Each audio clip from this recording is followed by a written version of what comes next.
পশ্চিমবঙ্গে কি এবার অপরাধীদের দিন শেষ, নাকি আম জনতার গণতান্ত্রিক অধিকার পড়তে চলেছে চরম ঝুঁকিতে? আজ সোমবার থেকেই গোটা পশ্চিমবঙ্গে লাগু হয়ে গেল অত্যন্ত কড়া দুটি আইন, যাকে অনেকেই বলছেন অ্যান্টি গুন্ডা আইন। মুখ্যমন্ত্রী শুভেন্দু অধিকারীর ঘোষণা অনুযায়ী এখন থেকে কোনো রকম ট্রায়াল বা বিচার ছাড়াই আপনাকে 12 মাস পর্যন্ত আটকে রাখা হতে পারে। শুধু তাই নয়, কোনো আন্দোলনে সরকারি সম্পত্তি নষ্ট হলে ঘাড় ধরে সেই সম্পত্তি বাজেয়াপ্ত করবে সরকার। প্রথমে জেনে নেওয়া যাক আজ থেকে ঠিক কোন দুটি বিল আইনে পরিণত হলো। প্রথমটি হলো the West Bengal public safety and control of anti social activist bill 2026 এবং দ্বিতীয়টি হলো the West Bengal maintenance of public order amendment bill 2026। সহজ ভাষায় বলতে গেলে রাজ্যে আইন শৃঙ্খলা বজায় রাখতে এবং সমাজ বিরোধীদের দমন করতে এই জোড়া আইন এনেছে বর্তমান সরকার। সরকারের দাবি, বাংলায় সিন্ডিকেট রাজ, তোলাবাজি এবং রাজনৈতিক হিংসা বন্ধ করতে এই ধরনের কঠোর পদক্ষেপ নেওয়া ছাড়া আর কোনো উপায় ছিল না। কিন্তু কেন এই আইন নিয়ে রাজ্য রাজনীতি তোলপাড়? কারণ এই আইনের ভেতরে লুকিয়ে আছে এমন কিছু ধারা যা যে কোনো সাধারণ মানুষকেও বিপদে ফেলে দিতে পারে।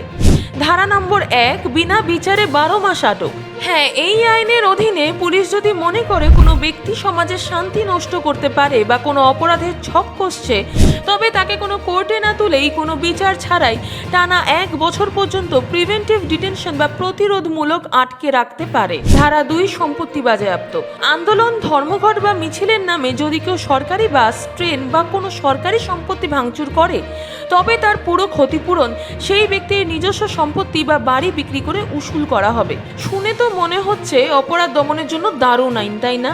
কিন্তু এখানেই উঠছে সবচেয়ে বড় প্রশ্নটি। আইনটি পাশ হতেই ফুঁসে উঠেছে রাজ্যের বিরোধী দলগুলো।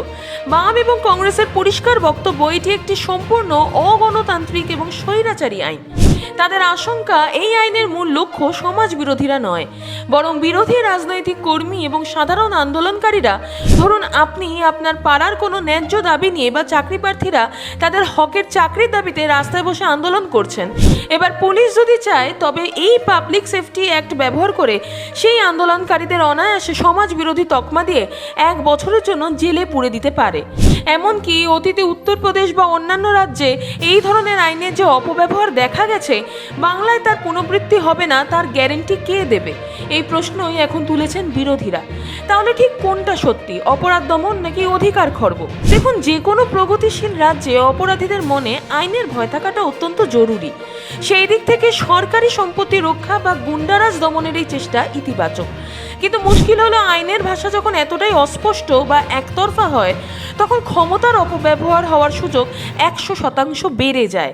পুলিশ ও প্রশাসনের হাতে অতিরিক্ত ক্ষমতা চলে এলে সাধারণ মানুষের প্রতিবাদের অধিকারটাই হয়তো হারিয়ে যাবে। পশ্চিমবঙ্গের এই নতুন অ্যান্টি গুন্ডা আইন নিয়ে আপনাদের কি মতামত? আপনারা কি মনে করেন এই আইনের ফলে বাংলার আইন শৃঙ্খলা সত্যি শুধরে যাবে, নাকি এই আইন সাধারণ মানুষের বাক স্বাধীনতা কেড়ে নেবে? আপনাদের মূল্যবান মতামতটি নিচে কমেন্ট বক্সে আমাদের অবশ্যই জানান। ভিডিওটি ইনফরমেটিভ মনে হলে লাইক, শেয়ার করতে ভুলবেন না। দেখতে থাকুন।